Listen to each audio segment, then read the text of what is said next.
sending out frequencies underneath the streets of Cincinnati. It's WTBS, the basement show after dark with Lee Zellers. So what's going on, my basement show after dark followers? It's been a little time in between since we've done one of these particular shows, because we've been doing the basement show and doing our film projects, and you know how we do things. We do a lot of stuff here in Cincinnati. But there's something going on in the city, and anytime there's something going on that's dealing with the community and council who's not doing what they should do for the community needs to know.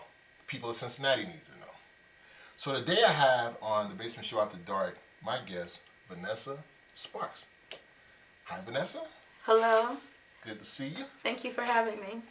So you're a resident of Cincinnati? Born and raised. Born and raised? Yes. Born and raised in Cincinnati, yes. Okay. And so how long have you been living down on McMicken? I've been in the Mohawk area since about 1992 and have lived on West McMicken Avenue since 2001. Okay. So, and I mean, there's so much going on with our city. There's so many different changes. Mm-hmm.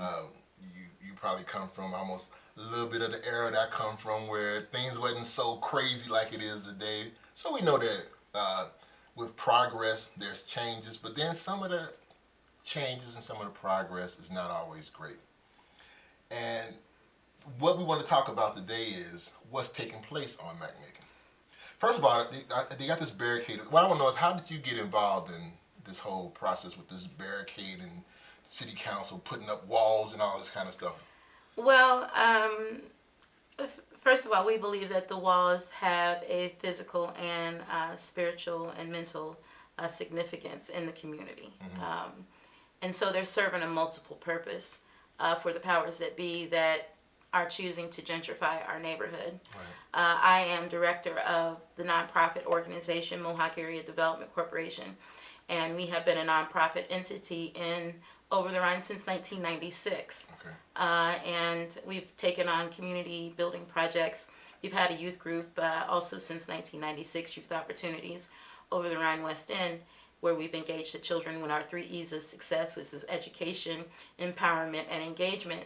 And we've done a variety of things like painting community murals, attending city council and community council meetings, and basically teaching the youth that they, one, do have power, contrary to what they're often taught, and 2, to be productive citizens and leaders in their own communities. So it's been a very successful program, and a lot of the youth that started off with me now have children of their own, so it's exciting to see things come and grow.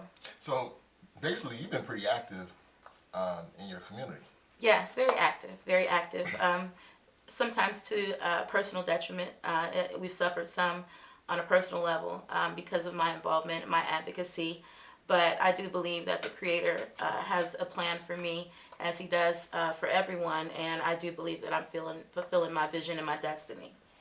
So, and that's been looking out for your neighborhood, dealing with this issue with the wall blocking off. And I went down there myself to take a look at this. And if anybody's not familiar with that, if you go down Vine Street and look off to the right, going towards McMicken, you can see the one barricade. And if you follow, I can't think of what street it is, but you can go to the back end of it, coming off a race, and see where they have the wall, a concrete wall. I mean, this is the kind of stuff you see when they put around like the White House, the Pentagon, mm-hmm. places where they feel like terrorists are going to try to invade. They put up these concrete walls. Yes, and they're all up and down West McMicken Avenue, and even parts of East McMicken. And the thing is that, Lee, we were not given any notice. We were not invited to participate in any community feedback sessions, nothing. We did not find out that this was happening until the media showed up and asked us our opinion. Well, we couldn't have an opinion on something that we knew nothing about. And so we knew nothing about how long it was going to be, who was initiating all of this, what the ultimate goal and plan was. We knew nothing. So like for Avondale, we have like our Avondale Community Council. Mm-hmm. They kind of sold us out on some issues too, but I'm not going to go into that. Was there any kind of like as far as any type of council set up for that area of downtown that? Technically, we're still represented by the Over the Rhine Community Council, but in my conversation with them, they're claiming that this was a directive from the police department and some group called the West McMicken Improvement Association, which is not a community council. And I've never heard of an organization that is not in development field, is not a community council, and is not an officially recognized body of the community having this much influence and input on the community. But I think that they initially painted this prostitution picture as if it was on the scale of human trafficking, which it is not. It is not on the scale of human trafficking. A lot of these girls are out there because of addiction. Right. And a lot of the Johns are out there because of addiction. Right. And if you think about the past 10 to 15 years here in the city of Cincinnati, the social service entities that used to exist are no longer there. The mental health services support that used to be in the city are no longer there. As a matter of fact, it seems like the powers that be have gone out of their way to eliminate those assets and resources in the community. So this is an end result of a systemic problem. Right. And let me be clear, this is my opinion. Usually, it's just like sometimes with the government. The government will take on certain issues that at one point they cared nothing about until they realized they could see how going to this country, basically invading this country, could be at their advantage. As we look at the development that's taking place in the Over the Rhine area, this is possibly an area that they have already got on the blueprints. Absolutely. And I mean, so to strategically Yes. come up with an idea like, there's a prostitution drug issue, let's stop that. Then we block all of this off, and then the people will move out, and then we can go down there and do basically what we want to do is put in coffee shops and flower shops or whatever like that without informing. And that's why I say the barriers represent more than their physical presence, because we're well aware of what's happening not only in Over the Rhine. We've got that streetcar project that's going in. Right. You know, it's being forced upon us. Now this, and then the development that's happening north of us in the Clifton area as well. You have to take that into consideration.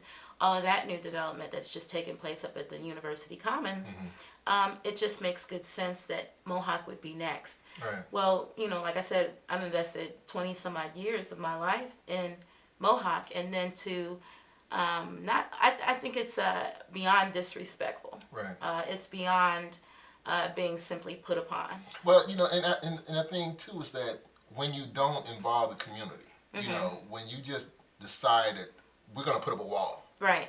And we don't care how you drive to your home, to your apartment, to bring your groceries to your house, to be a family member to come to visit. Tell your family to park around the corner. Exactly. You park around the corner to bring your groceries or whatever it is. So it's like it's a total disrespect to the neighborhood. It's totally disrespectful. It's totally and not well thought out, to say the least. Now, the genius minds behind this, Yvette Simpson and Amy Murray, what was their role in this? Well, they initiated it and got it approved via City Council, and Yvette and Amy have been non-responsive to us. The only people who have responded is District 1. We've met with them, Captain John, and I met with Mariah Messer of the Over Rhine Community Council, and it was kind of like, well, sorry for your luck, you're going to have to roll with the punches. And we're saying this is costing people not only financially, because we've got additional expenses with cabs, you know, because we can't get the bus, we got to pay a cab. So the buses can't even go there? No, there is no bus. There's no 31, there's no 64 service. And that's another thing. Like, once this is all over with, and I don't know if we've talked about this part or not, but they're talking about well until July, almost August, before taking these barricades up. Well, we know in Cincinnati, historically, by that time of the year, we're in to 90 and 100 degree days along with smog alerts.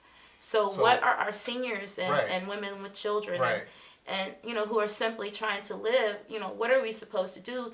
And this is going to affect our quality of life on a really high scale. And how that did not occur to anyone that we're people too, and that, you know, they represent us as well, is beyond me. Now, in regards to the prostitution down there, how bad is it? I mean, no worse than it is in any other part of the city where, because prostitution takes place everywhere in this country. Prostitution is everywhere. And I think that it has increased because there has been development in other areas of Over the Rhine and no development in the Mohawk area. We all are familiar with the broken windows theory. Right. You know, when you take care of the broken windows, you take care, you know, crime and the vision of crime and the appearance that the people in the community do not care. Well, that has never been the case in our block of West McMicken Avenue, in our few blocks of West McMicken Avenue. I don't know what it's like in the 2500 block where the West McMicken Improvement Association is, but I know that we have a very good relationship and partnership with the residents in our area, and this was something that, you know, blindsided us and blindsided the community, and we just don't deserve to be treated this way. And obviously the powers that be wasn't smart enough to realize, okay, well, if we put up this concrete wall that supposedly stopped the Johns from driving down the street to link up with the prostitutes, wouldn't the prostitutes just go around the corner to the next block and the Johns just drive down to the next block? That's all they're doing. And we've got people that came to the demonstration we had yesterday. We've got people who have come down and said, you know what? You know, I used to only see 1 or 2 prostitutes on my street, but now there's like 7 or 8. You know, and we also have to consider that the casino has gone in, right, which has increased the amount of not only, you know, prostitution traffic, but traffic in general. Right. And so, you know, when you have those types of bricks and mortar investments being made into the city, where is the investment into the people? And that's what we're saying, not only as residents of that area, but also as the development corporation. You know, it's time for you to address the blighted community, and putting up the barricades is not going to help. Yeah, because I got online yesterday and I just researched some other cities, New Jersey, Atlanta, places like them, and just put in, asked the question of how is prostitution being dealt with in other cities and stuff like that. And some of the same old tactics that they used for years is that they would put women out on the street, police officers, you know, disguising as prostitutes, and if you got them out on the street, a John pulls up, you're under arrest, whatever. This keep happening. Well, what eventually happens is they don't know if she's a prostitute or is she the police, so I just better go home to my girlfriend or my wife. Why come that's not being done? I have no idea. I have no idea. When we met with District 1, we were told that, you know, the John School is not in place. You know, the entity that, you know, the Johns who are caught and convicted are supposed to be attending as part of their payback to society. That's not in place. So prostitution. wait a minute. So there's a school for Johns They have proposed some sort of John school, and I don't know if it's going to include some counseling or if it's just going to be part of the requirement that they attend and, you know, break bread together. I don't know what it looks like, but they also said something about a prostitution court. Okay. That's not in place as well. But yet, these are supposed to be phases of putting these barricades up, but none of those phases are in place. But yet, we've had these barricades up for almost 3 weeks now. 3 weeks. So, no real programs in place to deal with the Johns, to deal with the prostitutes. No strategy by the Cincinnati police to use decoy police officers as prostitutes. So, the great minds came up with, we'll put up a wall. We'll put up a wall to inconvenience the residents who live there. We'll put up a wall to make visitors to Cincinnati or people who visiting that area for the first time wondering, why is this street being barricaded? Exactly.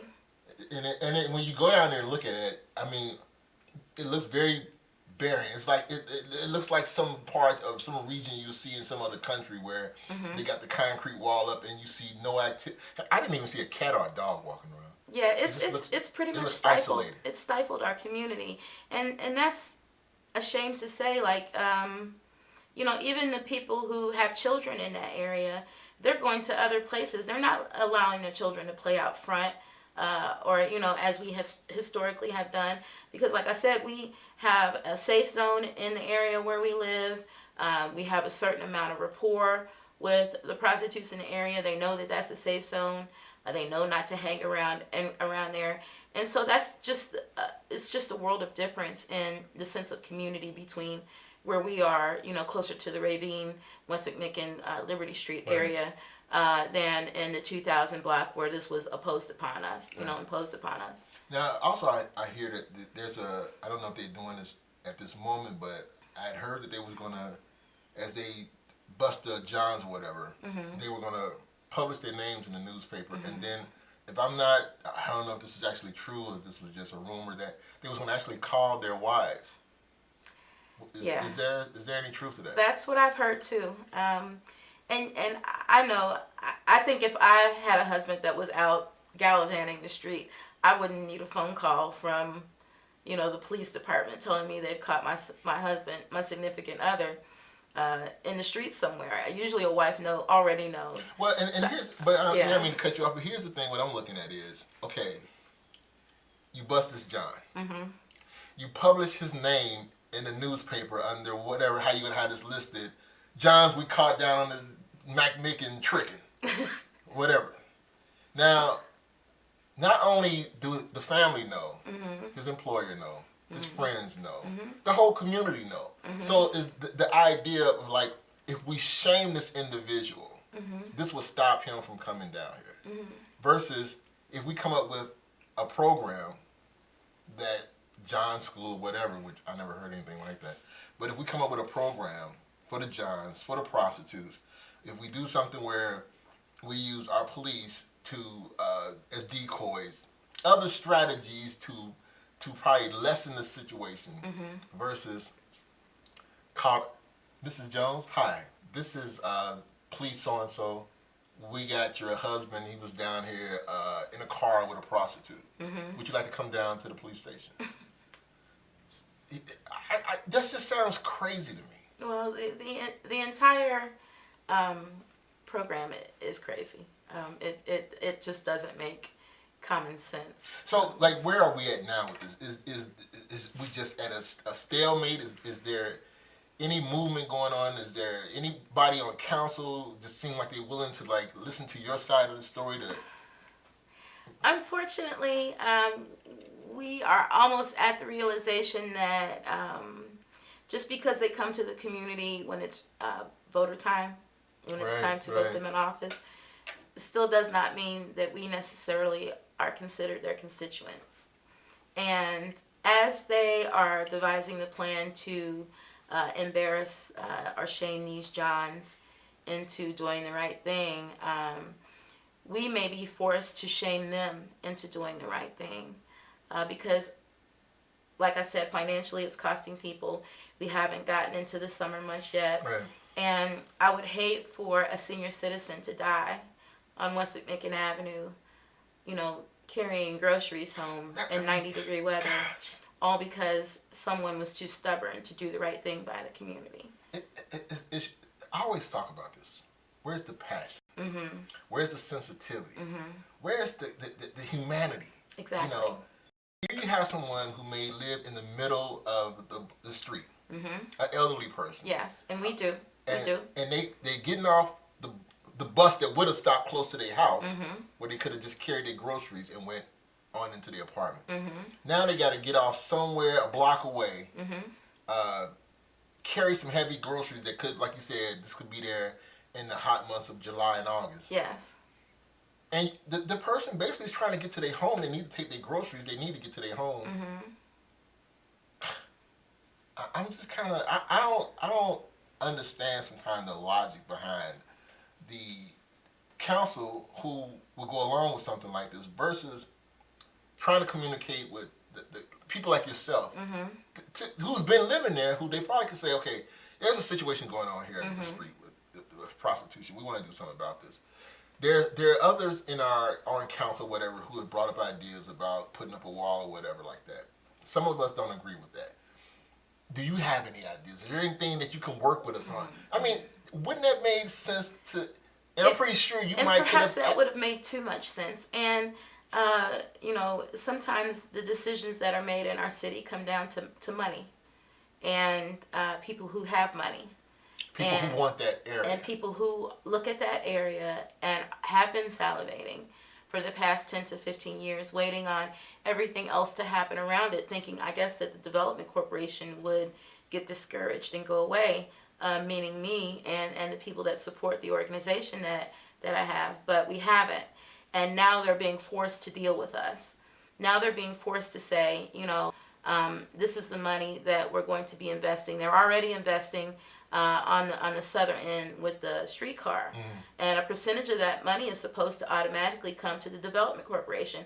And that has never happened. But you look at an organization like 3CDC, who is represented by Corporate Cincinnati on their board, and it's well documented, and you can Google it to find out who sits on 3CDC's board, whereas my board is comprised of neighborhood folks like myself who have a passion and love for the community first and see bricks and mortar as being an asset to that complementary relationship, not a replacement of it. And they're trying to replace us with bricks and mortar, and that's just not how you build a strong community. Now, playing devil's advocate, there'll be people who will say, well, if you look at downtown, and if you look at McMicken, if you look at those areas down there, there's such blight, there's these abandoned buildings, there's trash and stuff in the street, and if you let these developers come in, they're bringing the coffee shops, they're bringing in the little nightclubs, the little this and the little that, and it's going to beautify the neighborhood. And those people that's living there, well, they'll find somewhere to live. Yeah, and I think Shaka Zulu, to quote Shaka Zulu, I'm not impressed by shiny things. We haven't been impressed by the new paint over an old building with the same problems that systematically exist. And until we get to the core issues of, there being some equitable development, some mutual respect, some balance in the economic development projects that happen, and not only economic development, but housing as well. We're always going to have a fight going on in this city in some neighborhood where the people are not being treated fairly, and the corporate world thinks that they can just come in and impose, caste type system rule, and it be followed. And we've got some people on city council that need to be awakened, and this is just happening in Mohawk now, but anyone's neighborhood could be next. And we had an issue with that too on Alaska Avenue when they wanted to put up this facility, and Yvette Simpson was spearheading that thing, but sorry, you lost. The thing too with this is that if there was a problem with prostitution in Mount Adams, and it could be, could be done a different way, Hyde Park or whatever. Like I said, it's one of the oldest professions. I mean, you're not going to ever stop this. Right. The thing, what I look at is, if there was an issue like this going on in Mount Adams, if there was an issue like this in Hyde Park,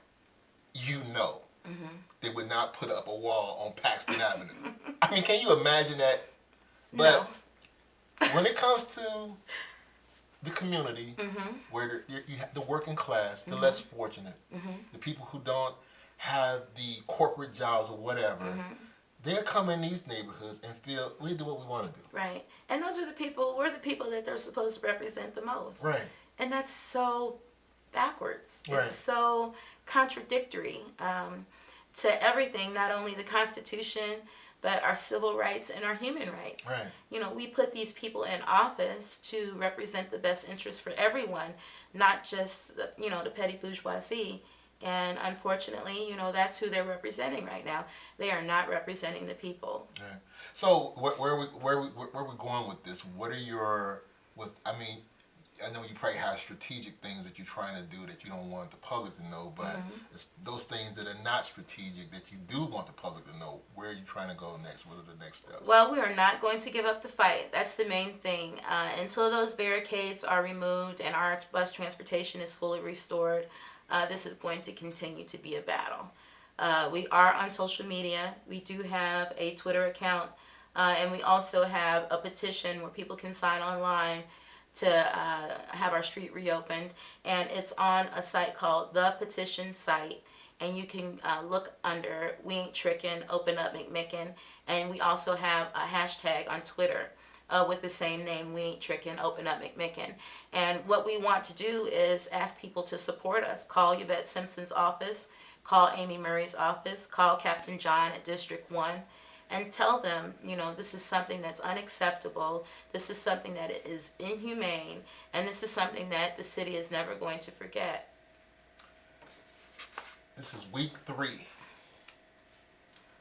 week 3 of barricades, concrete walls, blocking off a community, a neighborhood. I think Ronald Reagan said it best when he was talking to Gorbachev. Mr. Gorbachev, tear down this wall. Tear down this wall. City Council, tear down the damn wall. Open the streets back up. Allow people to continue to function in their lives the way that they have been functioning. It just baffles the mind when I went down there to look at this, and I was like, I had been hearing about it. I saw the petition online, and the moment I saw this, I was like, here we go again. Here we go again with the people that we elected to put in office just being disrespectful to the voters who put you in office, meaning that you didn't take the time to go talk with them. See, that's the thing I always have problems with, when they make these kind of decisions in the community, because they don't live there. Right, exactly. And that group that you was talking about, the McMicken developer, whatever, I guarantee you there's not a person in that group that lives down there. Right. So it's usually people who live outside of there will tell you what you need to do. Just like somebody telling you what you need to do in your home. You know, how you need to take care of your children. Yeah. You know, how you need to take care of your property. Yeah. And have nothing to do with that. Versus like just coming down and having a conversation with you in a way that they're being respectful and respecting your needs and concerns. They just want to no, this is what we're going to do whether you like it or not. Absolutely. And it's a bad way to run city government. Well, Vanessa, I'm glad that I had you. And you got another flyer. What was this here? Yeah, we're supporting Bumani. There's going to be a showing of his documentary film called Condemned in June, and we're supporting him in his effort to get free. He is a political prisoner, so any support the city of Cincinnati, the people here could give to that project would greatly be appreciated. Well, I'll be definitely will put all your links, Twitter, Facebook, all that information, and tie it to this video. You'll be able to see this online, public access, and people, you need to link onto it. You need to speak out on stuff like this because you never know when your street is next. It may not be prostitution. They may have an issue with some part of Coreyville where they see young men walking around with their pants sagging. Then the next thing, we're going to do something to stop that. I don't want to put no thoughts in their heads because they're crazy enough to try something like this. Vanessa, thank you for coming on the show. Thank you for having me. I'll come back anytime you'd like. And tune in the next time we do the Basement Show after dark, and be sure you get involved, do something in your community. Don't just sit there twiddling your thumb because you could be next. Thank you.